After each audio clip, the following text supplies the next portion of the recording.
They had everything: the sound, the image, and the guitarist. But somehow, the world moved on without them. Black Label Society was fronted by one of the most recognizable guitarists in rock, who played with Ozzy Osbourne for over 2 decades. The band wasn't just promising, it was already succeeding. It all came together right as metal was exploding again, and the band was right there in the middle of it, sharing stages with the biggest names in metal at the height of the scene. The momentum became something bigger than just music, and their fans were diehard. They had everything in place. It felt like they were building something that would last forever.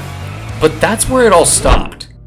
Today, they survive mostly as a cult band, while an entire generation of younger rock fans barely knows they existed. But what happened? The answer was there from the very beginning.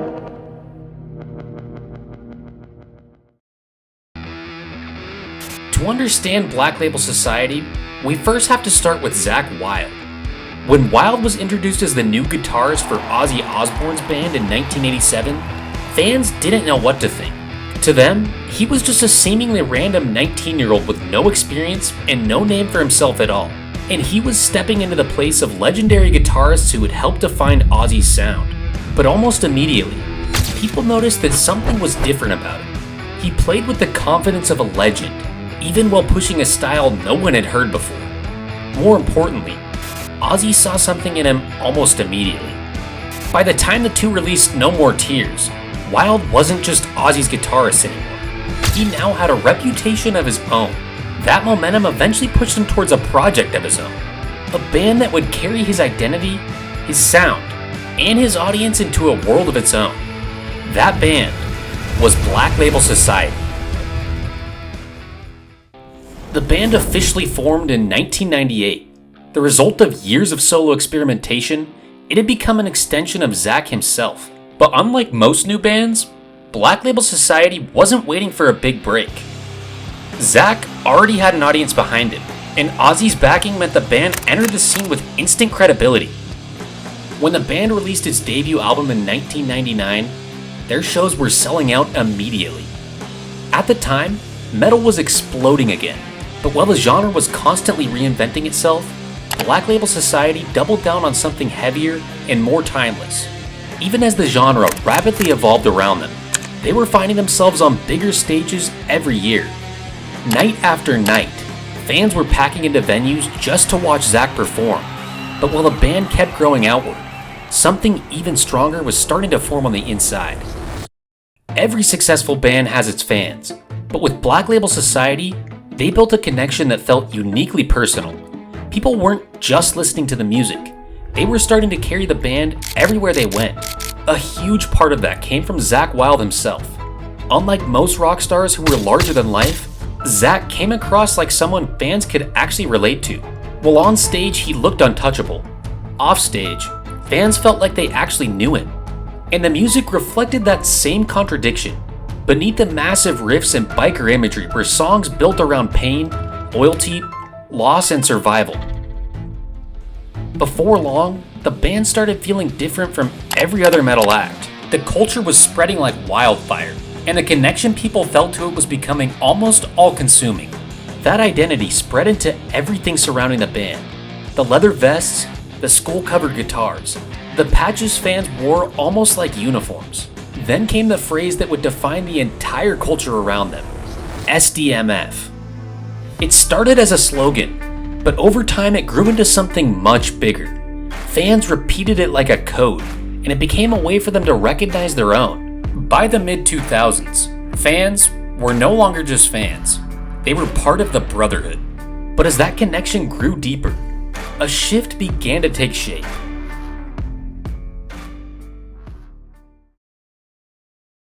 For a while, it felt like Black Label Society was building towards something unstoppable.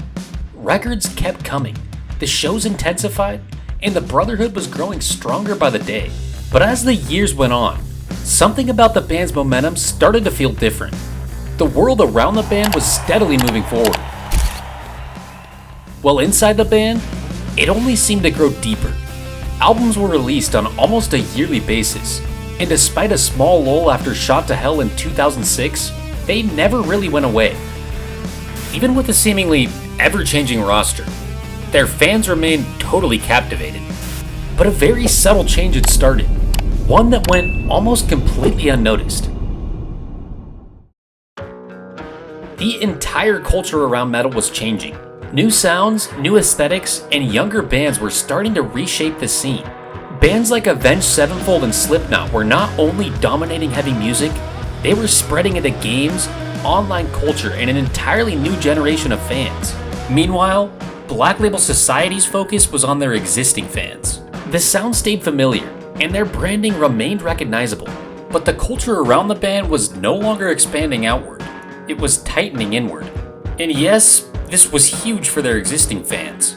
But as the years passed on, more and more of the band's energy seemed focused on reinforcing something they had already built. And the deeper that world went, the harder it became for casual listeners to stumble in. And that raised a strange question. What happens when a band becomes so committed to its own identity that it stops evolving alongside the world around it? Years later, for younger rock and metal fans discovering the band for the first time, the experience can feel strangely confusing. The music sounds massive and the history feels weirdly important. Everything about the band's history seems to trace back to one of rock's biggest icons during one of the genre's most defining eras. And yet somehow, it can feel kind of absent from the larger culture surrounding modern rock. So how does a band with this much history, this much identity, and fans this loyal slowly drift out of the wider conversation? It's a difficult contradiction to explain. Black Label Society never really disappeared, but over time, it became something increasingly insulated, sustained by loyalty so strong that it almost stopped needing the outside world at all. For fans who grew up inside it, the camaraderie was everything. But for newcomers, the world of Black Label Society can feel simultaneously exciting and intimidating. A place centered around past experience, familiar symbols, and inside knowledge that's never really explained. Discovering the band now is like stepping into a story that's already in motion. The music hits hard, the symbols and stories feel meaningful, and yet from the outside, all of this is barely even acknowledged. But maybe that was the whole point. Perhaps it's the natural outcome of what Black Label Society has always been. A band not chasing charts, not trying to redefine metal, but one shaped entirely by the values of the man who created it. A world defined by Zakk Wylde refusing to be anything other than himself. Zakk had left Ozzy's band at a time that he was really searching for his own identity. Black Label Society helped him find that. It wasn't about building a fan base around himself, but about finding people like himself. That's what makes the band so different. The music never felt separated from Zakk's real life. Because it came from such a personal place, it resonates in a way that few bands can. Listeners feel the weight of grief, loyalty, and survival not as abstract things, but as something lived. And that connection is what makes Black Label Society feel timeless and deeply meaningful. It's not just hard rock. It's an invitation into a world built on honesty, devotion, and unfiltered experience. In an industry obsessed with reinvention and trends, Black Label Society stayed true to itself. That may have limited mainstream attention, but it created something far rarer. A world where fans feel seen and part of something real. Not because they reinvented metal, but because they always knew exactly what they wanted to be and never let go. Hey girls, if you want any breast augmentation, a couple of guys can handle that. The doctor's here, so and we also do penile enlargements as well. You know the bands and you remember the albums. Stick around and we'll make sure the stories behind them don't disappear.